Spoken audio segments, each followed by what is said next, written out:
வணக்கம். இந்த பதிவில் வோல்டேஜ் ரிலே பற்றி பார்க்க போகிறோம். இதை வோல்டேஜ் ரிலே அப்படின்னு சொல்லுவோம். அப்படி இல்லைன்னா பொட்டன்ஷியல் ரிலே அப்படின்னு சொல்லுவோம். பழைய 210 ஸ்ப்ளிட் ஏசிலலாம் இதை முன்னாடி அதிகமாக யூஸ் பண்ணோம். இப்போ மோஸ்ட்லி எல்லாமே பிஎஸ்சி சர்க்கியூட்டுக்கு வந்து இருந்தாலும் இப்போது இதை டொமஸ்டிக்கில் water cooler, deep freezer, ice candy, so கொஞ்சம் கெப்பாசிட்டி அதிகமாக உள்ள R&AC எக்யூப்மெண்ட்டில் ஸோ இப்போ இதை பயன்படுத்துகிறோம். இது பார்த்தோம் அப்படின்னாக்கா 1 HPக்கு மேலே இருக்கிற சிங்கிள் ஃபேஸ் R&AC எக்யூப்மெண்ட்டில் அதிகமாக பயன்படுத்துகிறோம். இந்த ரிலேக்குள்ளே என்னென்ன பாகங்கள் இருக்குது, இது எப்படி ஃபங்க்ஷன் ஆகுது, ஸோ இதில் எந்தெந்த பின்னில் எதை கனெக்ட் பண்ணணும் அப்படின்ற ஒரு சின்ன வீடியோ தான். வீடியோ பார்க்குறதுக்கு முன்னாடி ஸோ இதோட சர்க்கியூட்டை நம்ம ஒரு முறை பார்ப்போம். ஸோ இப்போ இதில் பார்த்தோம் அப்படின்னாக்கா லைனு, நியூட்ரலு, கிரவுண்டு. இந்த ரிலேயில் 1, 2, 4, 5 அப்படின்னு ஒரு 4 பின்னு 4 பாயிண்ட் இருக்கும். ஸோ இந்த 4 பாயிண்ட் தான் அது. 4 பாயிண்ட் இருக்கும். இதில் 1, 2 நமக்கு கான்டாக்ட் பாயிண்ட்டு. இந்த கான்டாக்ட் பாயிண்ட்டு பார்த்தோன்னா இந்த ரிலேயில் ஸோ நார்மலி க்ளோஸ் NCயில் இருக்கும்.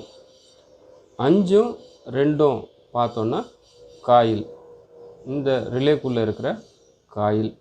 இந்த காயில் என்ன செய்யுது அப்படின்னா இந்த கான்டாக்ட் பாயிண்ட்டை ஓப்பன் பண்ணுறது தான் இந்த காயிலோட வேலை. ஸோ இப்போது 4க்கும் 5க்கும் நம்ம 230 வோல்ட்டு பவர் சப்ளை கொடுக்குறோம். 5லேருந்து ஓவர்லோடு வழியாக கம்ப்ரெஸர் காமனில் கனெக்ட் பண்ணுவோம்.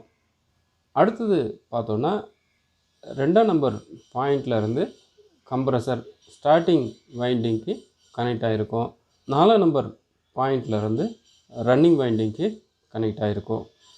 இடையில 4க்கும் 2க்கும் ரன் கெப்பாசிட்டரும் 4க்கும் 1க்கும் ஸ்டார்ட் கெப்பாசிட்டர் இதில் கனெக்ட் பண்ணியிருப்போம். ஸோ இப்போது 1, 2 நார்மலி க்ளோஸ் அந்த பொசிஷனில் இருக்கிறதுனால இந்த ஸ்டார்ட் கெப்பாசிட்டரும் ரன் கெப்பாசிட்டரும் இந்த ஸ்டார்ட் வைண்டிங்க்கு சீரீஸாக இருக்கும். கம்ப்ரெஸர் ஆன் ஆகிட்டு ஸோ அதோட ஸ்பீடு இன்க்ரீஸ் ஆன உடனே நமக்கு இந்த ஸ்டார்ட் கெப்பாசிட்டர் மட்டும் சர்க்கியூட்லேருந்து டிஸ்கனெக்ட் ஆகும். ஸோ அப்போது ரன் கெப்பாசிட்டர் மட்டும் இந்த ஸ்டார்டிங் வைண்டிங்கோட கனெக்ஷனில் இருக்கும். ஸோ இதுதான் இதோட வேலை. இதோட வேலை சிம்பிளாக பார்த்தா ஸ்டார்ட் கெப்பாசிட்டரை டிஸ்கனெக்ட் பண்ணுறது. ஸோ கம்ப்ரெஸர் ஆன் ஆன உடனே ஸ்டார்டிங் கெப்பாசிட்டரை டிஸ்கனெக்ட் பண்ணுறது தான் இந்த ரிலேவோட வேலை. ஸோ இதுவே நம்ம கரண்ட் காயில் ரிலேயில் பார்த்தோன்னா ஸோ அதோட கான்டாக்ட் பாயிண்ட் நார்மலி ஓப்பனில் இருக்கும். கம்ப்ரெஸர் ஆன் ஆகும்பொழுது க்ளோஸ் ஆகிட்டு அகைன் ஓப்பன் ஆயிரும். ஸோ இந்த ரிலேவில் பார்த்தோன்னா கான்டாக்ட் பாயிண்ட்டு க்ளோஸில் இருக்கும், ரன்னிங் சமயத்தில் ஓப்பன் ஆகும். சரி, இப்போது 4க்கும் 5க்கும் நம்ம பவர் கொடுக்குறோம். 5லேருந்து காமனு, 2லேருந்து ஸ்டார்டிங்கு, 4லேருந்து ரன்னிங் கொடுக்குறோம்.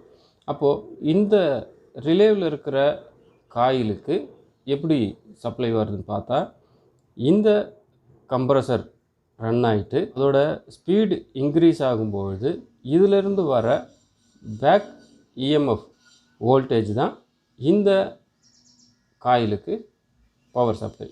ஸோ இதுதான் நமக்கு இந்த ரிலே ஃபங்க்ஷன் ஆகிறதோட ஒர்க்கு. இந்த ரிலேவை நம்ம ஓப்பன் பண்ணி பார்ப்போம். இதுதான் அந்த காயில். இப்போ இதான் அந்த கான்டாக்ட் பாயிண்ட்டு தெரியலைங்களா? ஸோ இப்போ இதுதான் நமக்கு இந்த கான்டாக்ட் பாயிண்ட்டு. ஸோ இப்போது கம்ப்ரஸர் ஆன் ஆகிட்டு பேக் EMF வோல்ட் வந்த உடனே இந்த காயில் எனர்ஜி ஆகிட்டு இந்த கான்டாக்ட் பாயிண்ட்டை ஓப்பன் பண்ணுறது தான் ஸோ இப்போ இதோட வேலை. ஆகவே நீங்கள் ஸ்ப்ரிங் ஃபோர்ஸ் இருக்கிறதுனால ஸோ இப்போது நமக்கு இந்த காயிலுக்கு வோல்டேஜ் கிடைக்காத பட்சத்தில் ஸோ இப்போ இது வந்து க்ளோஸ் ஆயிரும். சப்போஸ் கம்ப்ரஸர் ஸ்டார்ட் ஆக முடியல, ஸ்டார்ட் ஆகலை அப்படின்னா ஆட்டோமேட்டிக்காக நமக்கு க்ளோஸ் ஆகும். ஸோ அப்போது நமக்கு ஸ்டார்ட் கெப்பாசிட்டரை சர்க்யூட்டில் கனெக்ட் பண்ணி ஸோ கம்ப்ரஸரை ஆன் பண்ண உதவுது.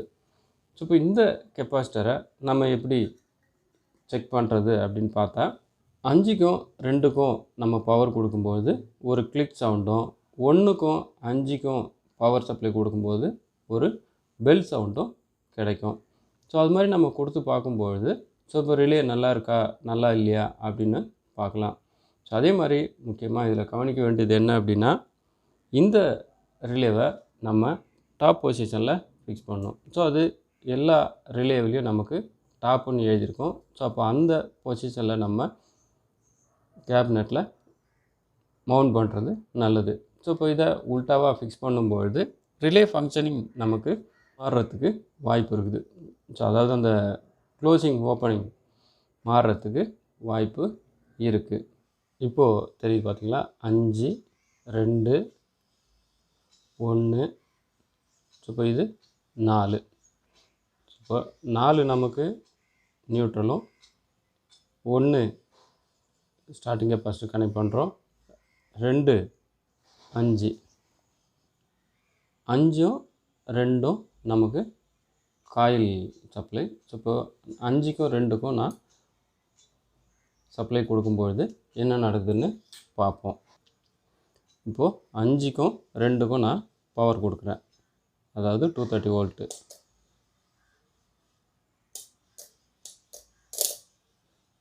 ஸோ நமக்கு ஒரு கிளிக் சவுண்டு வருது. ஸோ இதுவே நான் இப்போது 1க்கும் 5க்கும் பவர் கொடுக்கும்பொழுது என்ன ஆகுதுன்னு பார்ப்போம்.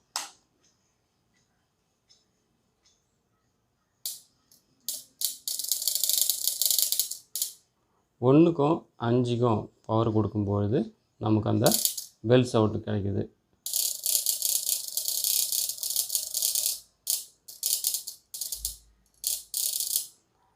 ஸோ இது மாதிரி நம்ம செக் பண்ணிக்கலாம், பவர் கொடுத்தும் நம்ம செக் பண்ணிக்கலாம்.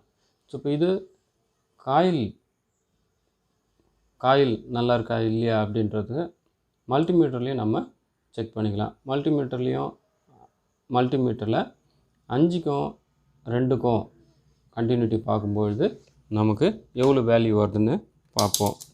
வேல்யூ வந்தது அப்படின்னா இந்த காயில் நல்லா இருக்குன்னு அர்த்தம். கான்டாக்ட் பாயிண்ட் செக் பண்ணும்போது பார்த்தா நமக்கு க்ளோஸ் காமிக்குது.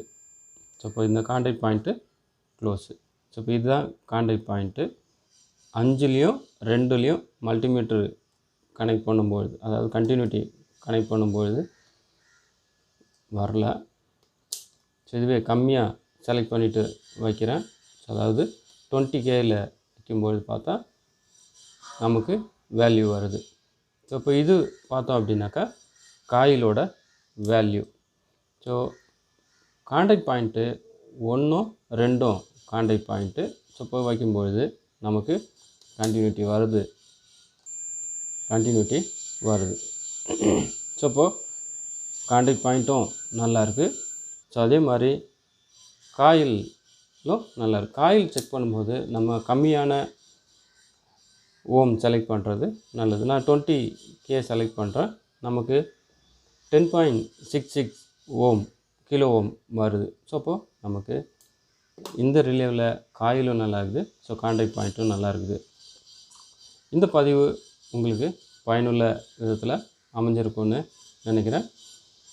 பதிவு நல்லா இருந்ததுன்னா லைக் பண்ணுங்கள், ஷேர் பண்ணுங்கள், சக ஏசி தொழிலாளர்களுக்கு ஷேர் பண்ணுங்கள். என்னோடய சேனலை இது வரைக்கும் நீங்கள் சப்ஸ்கிரைப் பண்ணலைன்னா சப்ஸ்கிரைப் பண்ணுங்கள். கூடவே பெல் பட்டனையும் ப்ரெஸ் பண்ணுங்கள். பதிவு நல்லா இருந்ததுன்னா லைக் பண்ணுங்கள், ஷேர் பண்ணுங்கள். மீண்டும் அடுத்து ஒரு நல்ல பதிவில் சந்திப்போம். நன்றி, வணக்கம்.